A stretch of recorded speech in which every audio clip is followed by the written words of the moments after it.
Manipur premier league season 2 রোমাঞ্চকর final সম্পন্ন। খেলাধুলা কেবল বিনোদনের মাধ্যম নয়, বরং যুব সমাজের শারীরিক ও মানসিক বিকাশ সাধন করে, বললেন প্রধান অতিথি বিশ্বজিৎ কৈরি। মণিপুর প্রিমিয়ার লিগের সিজন 2 ফাইনাল ম্যাচ উপলক্ষে আয়োজিত বর্ণাঢ্য পুরস্কার বিতরণ অনুষ্ঠানে প্রধান অতিথি হিসেবে উপস্থিত ছিলেন হাইলাকান্দি বিধানসভা আসনে ভারতীয় জনতা পার্টির মনোনয়ন প্রত্যাশী বিশ্বজিৎ কৈরি। খেলাধুলা প্রেমী দর্শকদের উপস্থিতিতে এদিনের অনুষ্ঠানটি উৎসবমুখর পরিবেশে সম্পন্ন হয়। অনুষ্ঠানে প্রধান অতিথির বক্তব্যে বিশ্বজিৎ কৈরি খেলোয়াড়দের সঙ্গে আন্তরিক মতবিনিময় করেন এবং টুর্নামেন্ট অংশগ্রহণকারী সকল খেলোয়াড়কে শুভেচ্ছা ও অভিনন্দন জানান। আর খেলাধুলা কেবল বিনোদনের মাধ্যমে নয়, বরং যুব সমাজকে শারীরিক ও মানসিকভাবে সুস্থ রাখতে সহায়তা করে বলে অভিমত প্রকাশ করেন তিনি। নিয়মিত খেলাধুলা শৃঙ্খলা, নেতৃত্ব ও দলগত মানসিকতা গড়ে তোলে বলেও তিনি উল্লেখ করেন। পুরস্কার বিতরণ পর্ব শেষে সংবাদ মাধ্যমের সঙ্গে আলাপকালে বিশ্বজিৎ কৈরি আয়োজক অলয়চূড়ার অগ্রদূত ক্লাবের উদ্যোগের ভূয়সী প্রশংসা করেন। এই রোমাঞ্চকর খেলায় কাটলিচূড়ার এলাইট সাইকেল দল এবং অলয়চূড়া রাইজিং টাইটান দলকে শুভেচ্ছা জ্ঞাপন করে রাজ্যস্তরে সুনাম অর্জন করতে আহ্বান জানান।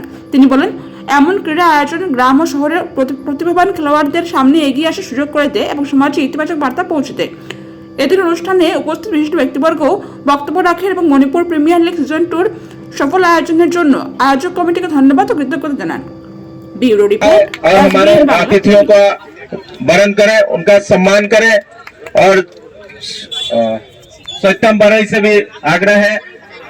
सभी को बहुत बहुत धन्यवाद। हम अपने इस